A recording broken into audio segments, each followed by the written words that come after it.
Hello everyone and welcome to Myst 3 Exile, the next game I'm playing on my channel.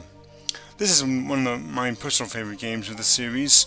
It follows Myst and Riven, made by Cyan Worlds, as it's called now.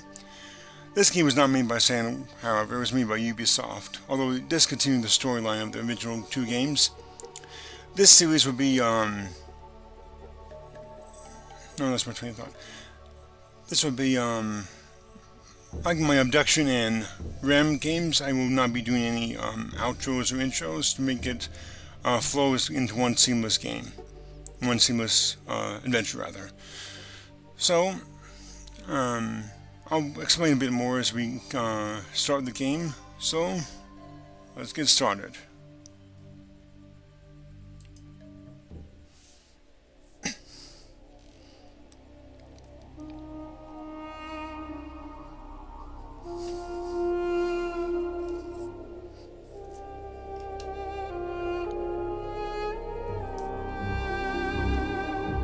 I realized as our group linked back to Dunny that we should not restore the city as we had planned.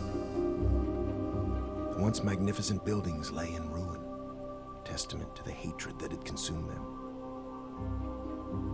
Too many people had fallen victim to that hate, to the prejudice and greed from which it sprang.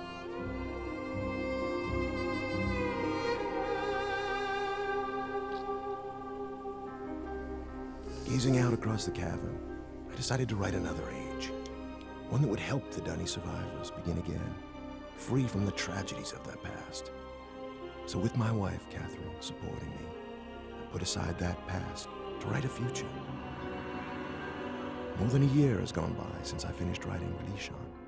I have a new daughter, who I hope will someday link to the age with me. And as I imagine Yisha meeting the Dunny, those brave men and women who are building a new life for themselves, I realize I've been given another chance as well. A chance to learn from my mistakes and leave the past behind me once and for all.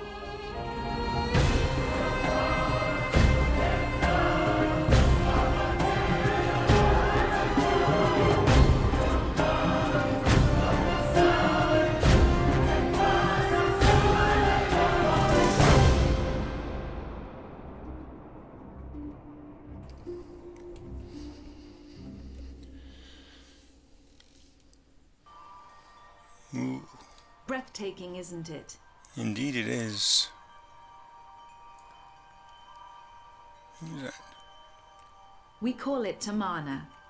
We moved here after Atreus finished writing Relishon. He wanted us to have a new home too. I'm so glad to see you. I told Atreus our paths would cross again. He was just going to grab something for your trip to Relishon, so he shouldn't be terribly long. Unless he decides to check over the whole house first, which means he could be hours resetting all his padlocks. But I know he was looking forward to introducing you to the Dunny, so he shouldn't be terribly long. Why don't you wait in his study? Alright. This is actually Catherine, Adrian's wife, and their daughter Yisha, who was mentioned in the intro there. In this place, Tamana, is actually on Earth, not in a separate age, like for the rest of the game. The entrance to the Dunny Cave is actually not too far from this place, somewhere in the New Mexico desert, which is pretty cool actually. And they actually have a place on Earth in these games. Anyway, ooh, which door? I'm sorry, the other door. Oh.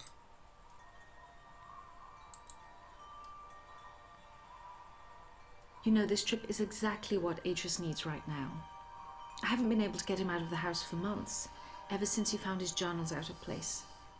But seeing how well the Dunny have settled in on Relishon should help him to finally relax. Cute baby. Anyway. Alrighty, what are we for here? Alright. Ooh. This is the Riven symbol, or rather the Dunny symbol for 5. which means this is the Riven book. Whoa. And as you can see, it's all dark and crackly, and no longer working. Yeah, in the previous game, Riven fell apart and was pretty much destroyed, so we can no longer go back to Riven.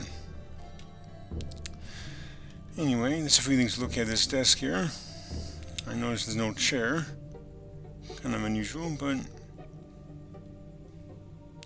anyway, that's Catherine and Isha. There's a few Easter eggs I want to look at here, but first, let's look at this letter. It says, Timon, thank you for responding so quickly to my request for Nara padlocks. As you know, security in Timana has become an important issue of late. Perhaps I am overreacting, as Catherine suggests, but the idea that someone may have been sneaking into my study, reading all of my journals, disturbs me. After what happened on my library on Myst, after my own sons, Sirius and Akanar, destroyed so many of my books, I've come to realize how delicate the link is to my worlds. I've never been able to repair those burned books, to link to each age, and find out if the inhabitants survived. The padlocks won't change that situation, but they should ease my fear of trespassers considerably. Sincerely, Atris. Yep. That was kind of a spoiler for the first two games. I should have mentioned this before, but if you've not played the first two games or watched my LPs of them, you should really not watch this LP at all until you have, because there will be major spoilers, particularly regarding these two guys, Sirius and Akanar, the older sons of Atris, who are both villains. So, there you go. Now here is special paper and ink, which is required to write ages that Atris has written. But here is where you trigger the Easter eggs. There's a button you push on your keyboard, directly to the left of the 1 key, right below the escape button. You hold that button and zoom in, and it doesn't appear to do anything.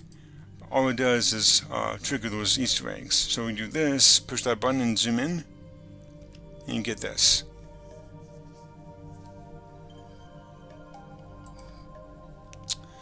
Pretty cool, I think. Anyway, what's taking Atris so long? I'll go back out here for a minute.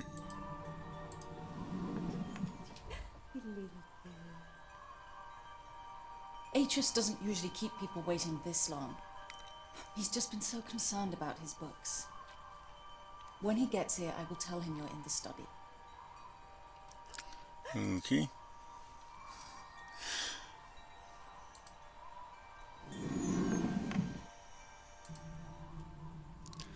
Alrighty, let's take a look at these tapestries here.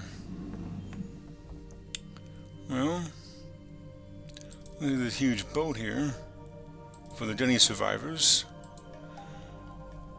There was some kind of cataclysmic event that took place that destroyed the city of Dunny, which is below the earth.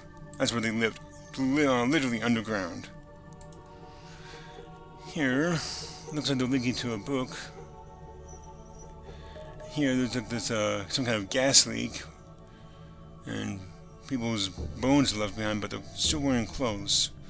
Kind of weird. I'm not sure what happened here. You can learn more about this event in the novels, which I have not actually read myself, but it's Atris and with a group of survivors by the looks of it. Down here, let's see, talking to them, setting up camp.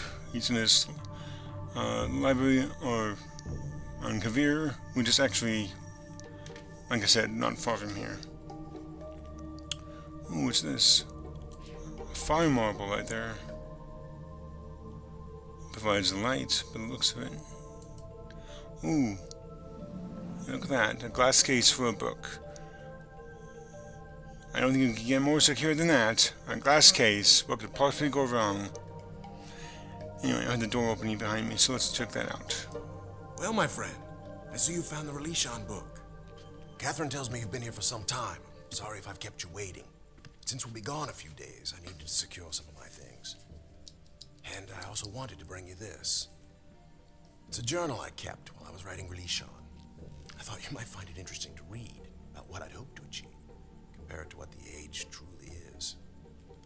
Well, just let me get my keys to unlock Relishon and we'll be off. Oh, and I'm interested in hearing what you've been up to in recent months. Oh. Whoa. Hey. No! No! Hey, you.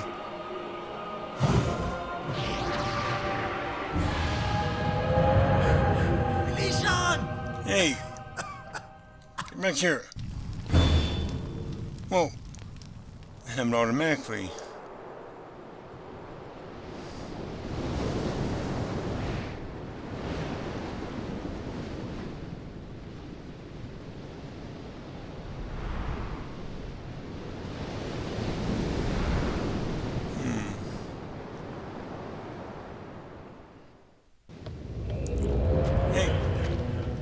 Back here.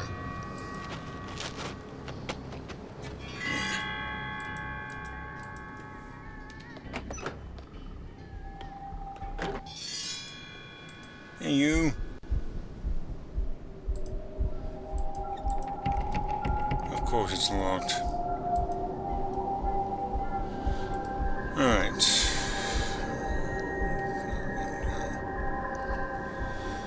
Well, there's been change of plans here, and I was stuck in this island of some kind. Now right here, there's an Easter egg. You push that button I mentioned earlier, right below the escape key, and zoom in. It doesn't happen every time. Oh, come on. Nope.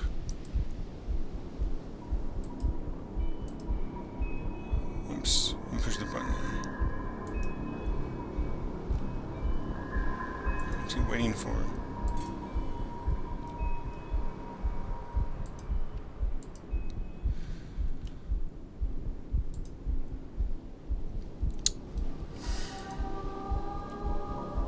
There it is. Pounding himself in the head with the book. And there's this Brad Dourif having fun. And yes, that is Brad Dourif. You know him best, I believe, as Wormtongue from the Lord of the Rings trilogy.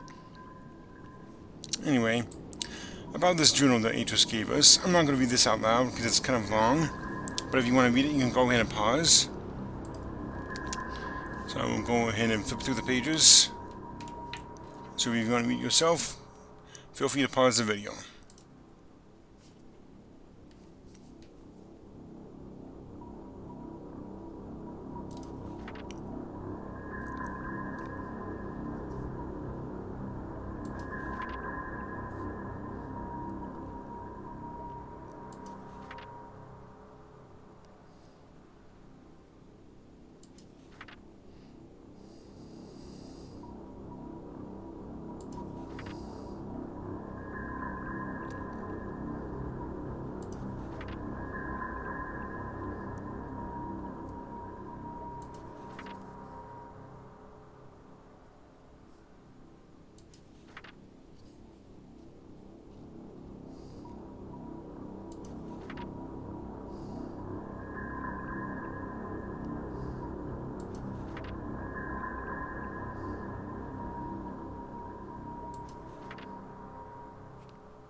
Okay, well, that's it.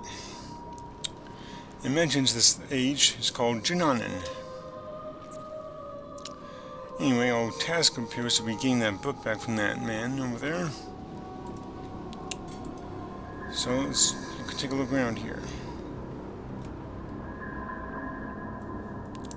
Actually, I want to take a look at this husk, this giant tusk first over here.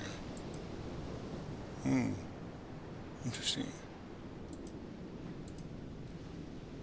Ah. Ooh, giant barrel in the way. Oh, so there's a ladder here too.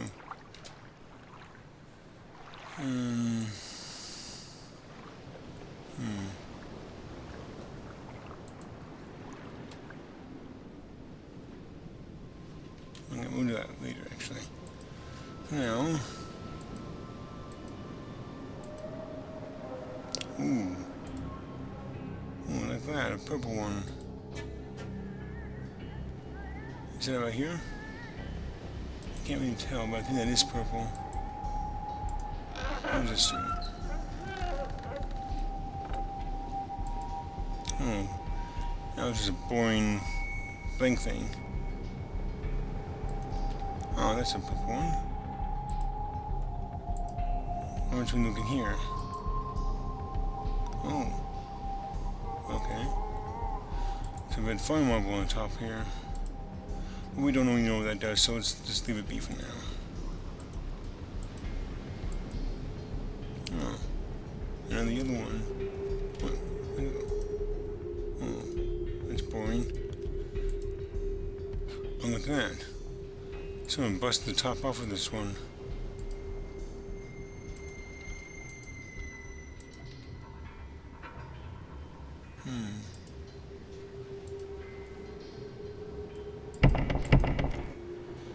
What is that thing we saw in the telescope?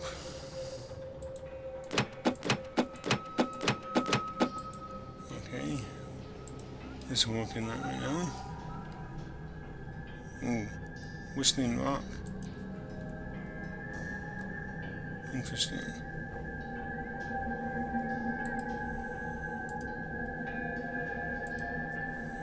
Okay.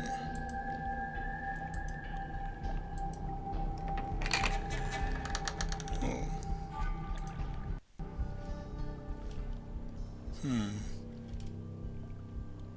Can't really go that way.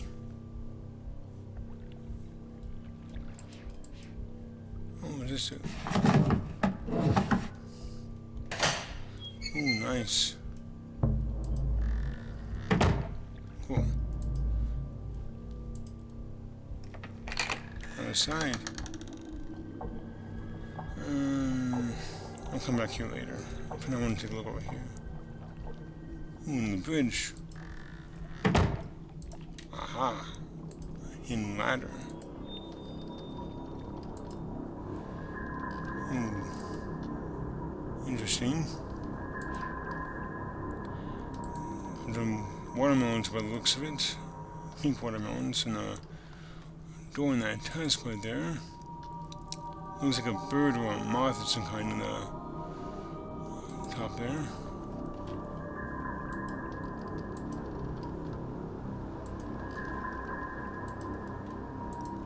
Oh, look at that. It's that purple telescope we saw earlier.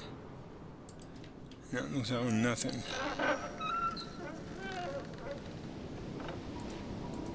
Ah. I guess it's how it's supposed to be, but anyway, let's see what's over here.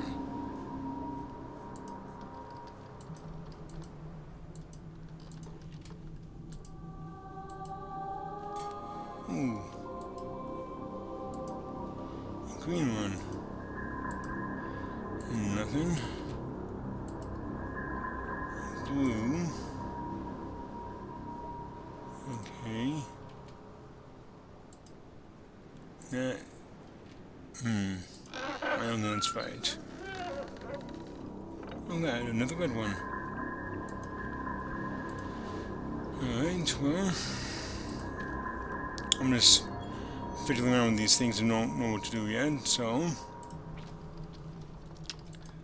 Let's go back downstairs and, take a look. Ooh, what's this thing?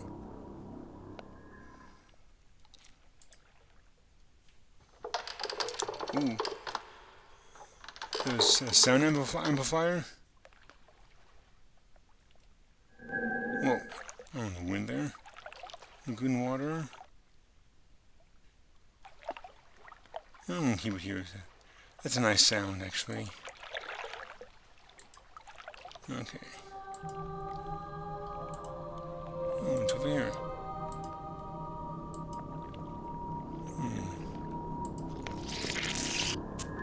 Oh, what's that? Huh. Oh. Come over here, though.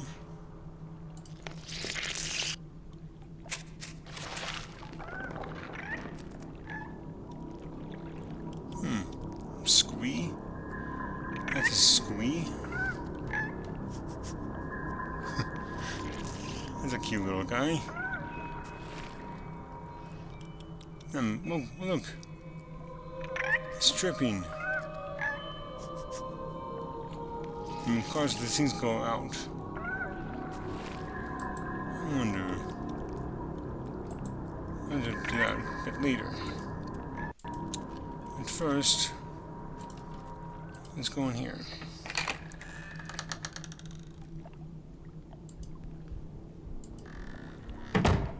Ah, look at that. We missed this earlier. Ooh, a button.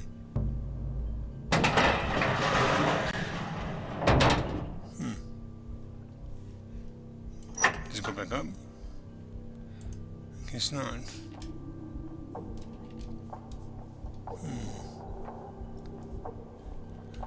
Interesting. Whoa.